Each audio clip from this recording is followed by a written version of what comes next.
The wound with your father isn't always visible, but you can feel it. It's there, silently, without making any noise, but it's completely active. And the hardest part isn't what happened, it's what you keep waiting for him to fix, even though deep down, you know he never will. And that waiting keeps you hooked. This video isn't made for you to feel comfortable. It's made to wake you up, because if you stay until the end, you'll understand how to break one of the patterns. This video is for you to feel comfortable. Aunque no te des cuenta, te está Comfortable. It's made for you to feel comfortable. Y aquí es donde todo empieza. Muy pocos entienden hasta qué punto esta herida dirige su vida. Da igual que ya seas adulto. Da igual que él no esté. Da igual que creas que ya lo superaste. If you don't understand the place your father holds within you, you'll keep repeating his story or fighting against it without having any idea why. Today we're going to look at it from the perspective of Bert Hellinger, a guy who understood something uncomfortable but brutally real. The father you exclude becomes your destiny. And if you dare to look at what you've been avoiding, you can reclaim a strength that is still yours. The strength to take your place. The strength to move forward without carrying what doesn't belong to you. Because this wound doesn't appear all at once. It builds up little by little in what was missing, in what was never said, in those looks you never got when you needed them most. Sometimes it was absence, other times harshness, and many times simple indifference. Violence isn't necessary for it to hurt. Sometimes it's enough just not to have been seen, to feel like you had to earn something that should never have been conditional. Their attention, their validation, their love. And if it wasn't like that, it might have been worse. A broken father, immature, distant. A man carrying his own emptiness, who without meaning to left them to you. Hellinger explained it clearly. The father represents direction. He represents that internal permission to move forward, not just materially, but emotionally, professionally, and spiritually too. And when that isn't in order within you, everything becomes unstable. You doubt. You get lost. You feel like nothing supports you. That's where the pattern begins. You start demanding more from yourself than you can give, pushing yourself twice as hard, never stopping. For what? To see if maybe someday someone will say, "I'm proud of you." Spoiler, that someone never shows up, because it's not the world that has to say it. It's your father, or rather the place he holds inside you. And this wound isn't always noticeable, but it shows itself in everyday life. You look for approval where you shouldn't. You avoid authority, or you constantly confront it. You sabotage yourself right before achieving something important. You're harder on yourself than you'd ever admit out loud. It's hard for you to ask for help, because in your mind, that equals weakness. You achieve things, but you don't know how to hold on to them, and still you say, "I'm fine," but it doesn't fit. Something doesn't fit. It's like living with a broken compass. Everything seems to work, but without direction, without meaning. And the most dangerous thing is this: many times you don't even know you're hurt. Or you simply believe that's just how you are. Cold, controlling, self-sufficient, demanding, distant. That you don't trust anyone. You're strong. But no, that's not strength. It's a strategy, a character you created when you felt there was no one to turn to. Because the child who never felt his father's presence had to become his own guide. He learned to move forward alone, to carry on without complaining, to give his all without being supported. And then he grew up. But that way of surviving was never questioned. It just became his identity. And that's where you start to confuse everything. You confuse strength with disconnection, success with self-imposed pressure, loneliness with freedom. You adapted so well that you stopped seeing the price of that adaptation. Now comes the most uncomfortable part. Every time you're close to being happy, something inside you sabotages it. A voice appears. Do I really deserve it? What if I fail? What are they going to think? Esa voz no eres tú. An unresolved loyalty, a wound you never named. Because it's not just that your father wasn't there. It's that at some point you decided you couldn't count on him. And you built your whole life from there. And yes, that helped you. But now it limits you. That's why moving forward feels heavy. Receiving makes you uncomfortable. Asking for things embarrasses you. Trusting is hard for you. Because without an inner father, there's no foundation, no hope, no structure, no sense of permission. And this can't be fixed with pretty Instagram quotes. If only it were that easy. It gets fixed by looking at what's missing. And by understanding something key. You don't need him to come back or to change or to understand you in order to give him his place inside you. That's where true liberation begins. And that's exactly what we're going to break down in the next few minutes. You don't need your father to come back. You don't need him to change. You don't even need him to understand. What you do need is to stop living as if he's still missing. Because even if he's not out there, inside you, his place is still empty. And that emptiness is costing you more than you want to admit.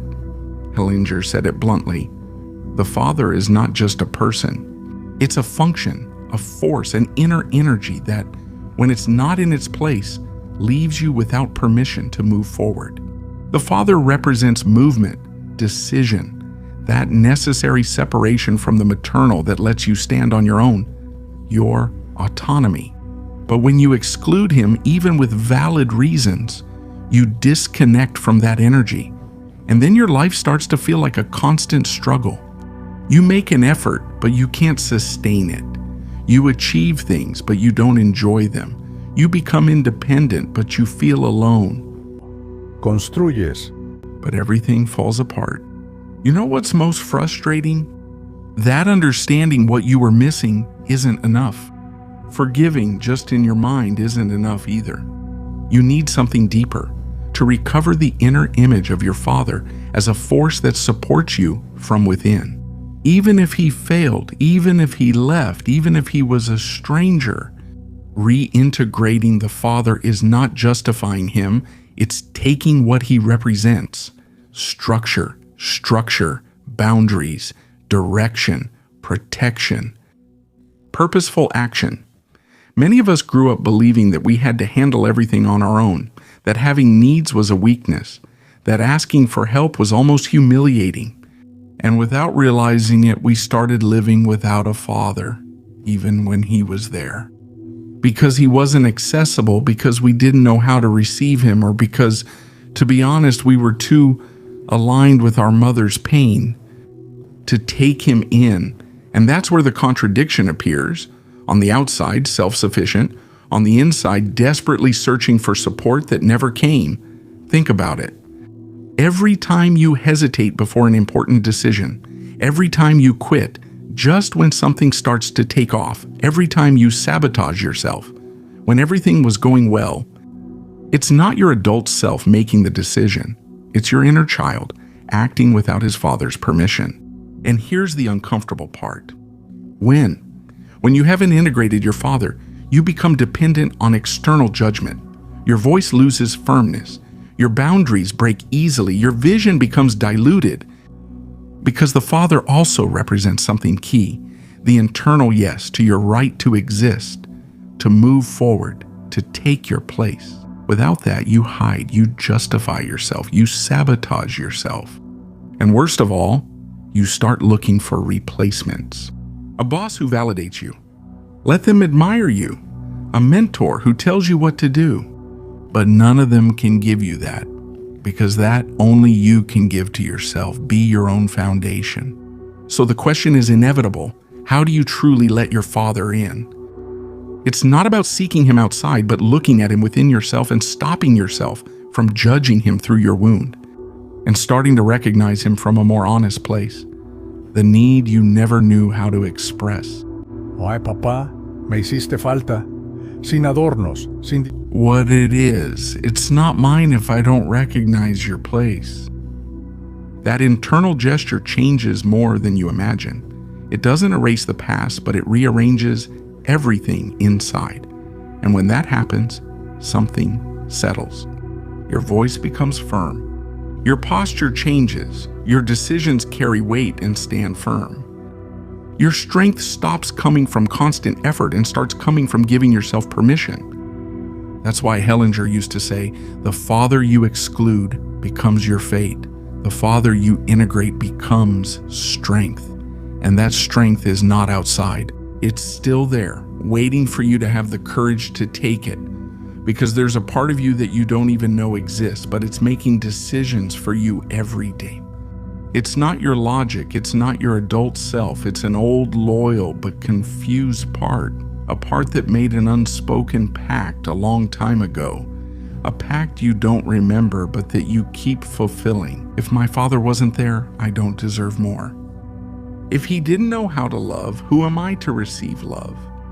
If he was unhappy, how can I allow myself to be happy without betraying him? That's where the deception begins. And with it, self-sabotage. You don't do it on purpose, but you do it.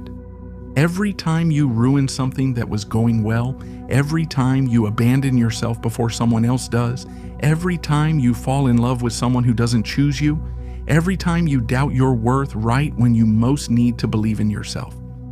Because there's an ancient voice inside you. It's not yours, but it sounds like it is. Or to a voice that whispers, you shouldn't be here, you don't deserve it. You hope you do better than him. And then this happens. You try hard, but something inside tightens. You move forward, but something holds you back. You win, but you feel like an imposter. That's not insecurity, it's loyalty, an unconscious loyalty, a childish attempt to protect a father who didn't know how to be there. And here's something key. Many times that father wasn't a villain, he was a wounded man, emotionally absent. Even if he was physically there, or simply absent, but always present in your pain. And in that emptiness, you did something without realizing it. You built an altar of sacrifice to waiting, to maybe one day he'll come back and see me. An altar where you decided to stay in the same emotional place so you wouldn't leave him behind. And the strongest part of all this is that you didn't do it out of rejection. You did it out of love. A loyal but distorted love, a love that, without you realizing it, turned against you.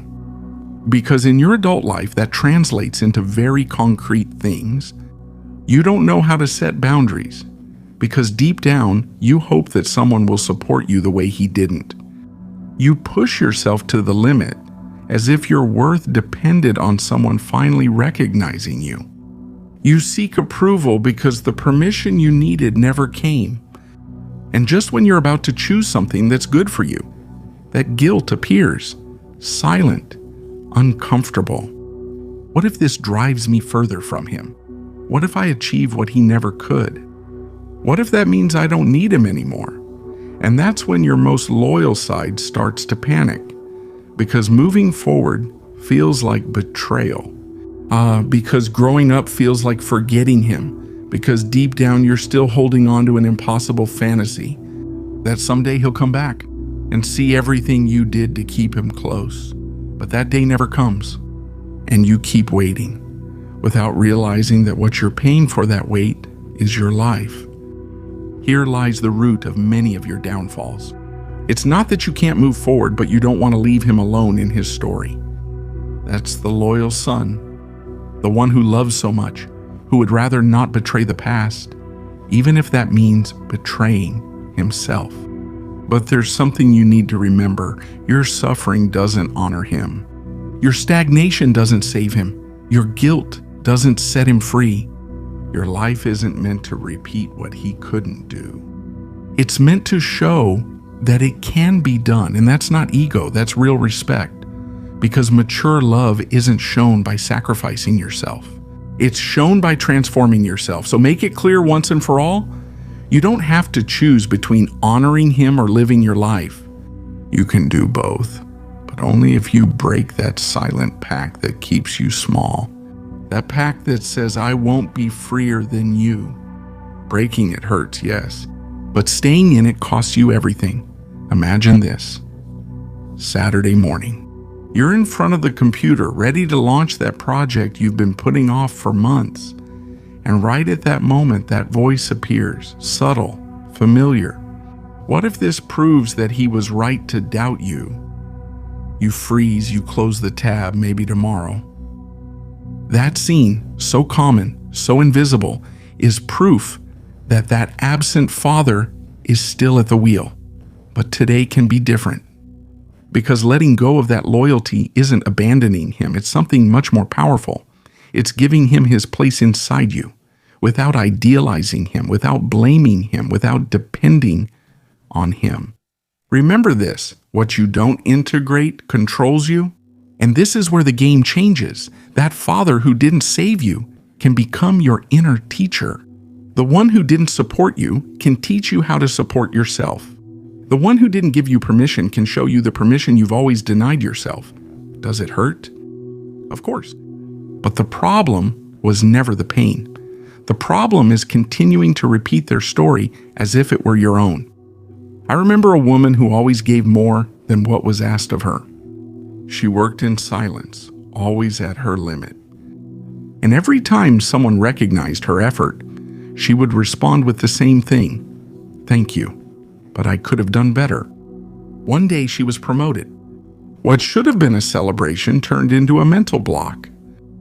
What if now I can't prove that I'm worth it? And in a matter of seconds, she backed away. It wasn't his boss. It wasn't the position. It was that inner voice. The voice of a father who never took his place, whispering, "You don't deserve more than I had." That day something was revealed. It wasn't the world that was holding her back. It was her unwavering loyalty. Now come back to yourself. Today you can choose differently. Because when you take what you weren't given, you free those who didn't know how to give it to you. And no, it's not revenge. It's not about proving anything. It's respect. Respect for your life. Accepting that what was missing doesn't define how far you can go. That project you keep putting off, that conversation you avoid, that ambition you keep quiet about, all of that can come alive again. The moment you give yourself permission to live it, father energy isn't an add-on. It's fundamental. It's what allows you to say yes without guilt, to receive without justifying yourself, to move forward without asking for permission, to love without external conditions. And when that structure is activated, something truly changes. You stop demanding from the outside what you haven't given yourself inside. You stop waiting for rescues that never come. You stop hiding your shine, as if it bothered anyone. I remember a man who always ended up with the same type of woman. Women who cared, who supported, who gave without limits. And him, tired, worn out, always the same, until someone asked him an uncomfortable question. Why do you choose women who do for you what your father didn't do? That's when it clicked. It wasn't the relationship, it was the wound. It wasn't her who trapped him. It was the absence of a father who never supported him. And when he saw it, he was set free. However, and now yes, I'm about to ask you something most people wouldn't have the courage to do. Because this isn't just writing for the sake of writing. This is looking at yourself without excuses. Think about everything you've endured, about everything you've kept to yourself, about all the times you made yourself strong, because there was no other option.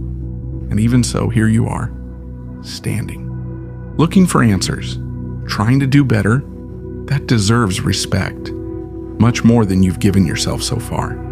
So write this down, even if your hand is shaking. Today I stop waiting for what never came.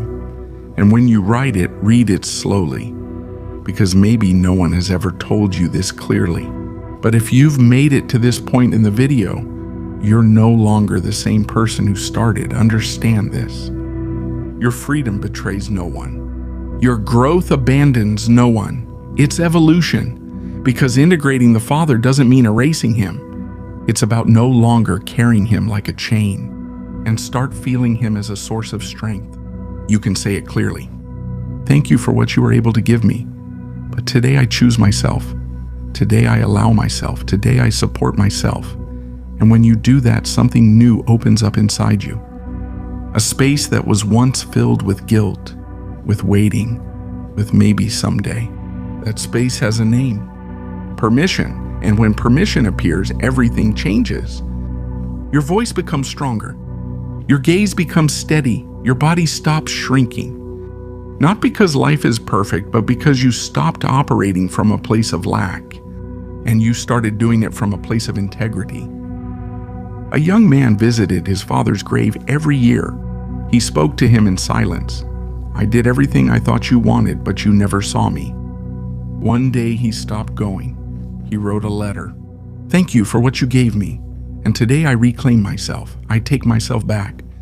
I reclaim my life." He put it on his wall. And for the first time, he went out into the world without expecting approval. That's where his story ended. And that's where yours can begin. Because even if he never changes, even if he never tells you, even if he never sees you, your life can be seen. It can be felt. It can have value. And that no longer depends on anyone else. Imagine this. You look at yourself in the mirror in the morning. Everything seems normal. And suddenly a voice inside you says, "You have permission to shine today." It surprises you because you'd never truly said it to yourself before. But that moment changes everything. That's where the transformation begins. Because when you give yourself permission, something deep inside is activated. Your inner father. Permission to exist, not just to survive. To live with a sense of direction, to respond to what is calling you. And no, it doesn't appear overnight. It's not magical. It's built with small decisions you used to avoid. Going back to that project you abandoned, saying no when you always used to say yes. Showing up without hiding how you feel. Giving yourself time when you always denied it to yourself. Each one of those actions builds structure, builds support, and it builds the father you lacked. A woman had an alarm on her phone. Every Thursday, same time. Reconnect with my project. Every week his hand would tremble because he knew what it meant to stop living under his father's shadow, who never believed in his dreams. One day, he didn't turn it off. He breathed, and he called. "Hello? I have an idea I want to bring to life." It wasn't an epic call, but something inside gave way, because at that moment he wasn't launching a project. He was giving himself permission. He was becoming his own support system. Building that inner project also involves something key, giving it a place in your heart, but not a place full of guilt, nor of waiting, nor of resentment, a place full of determination. Your permission to exist doesn't depend on him, it depends on you. Oh, acknowledge his place, not as a hero, nor as an excuse. Acknowledge him as part of your story. And from there, do something different. Live.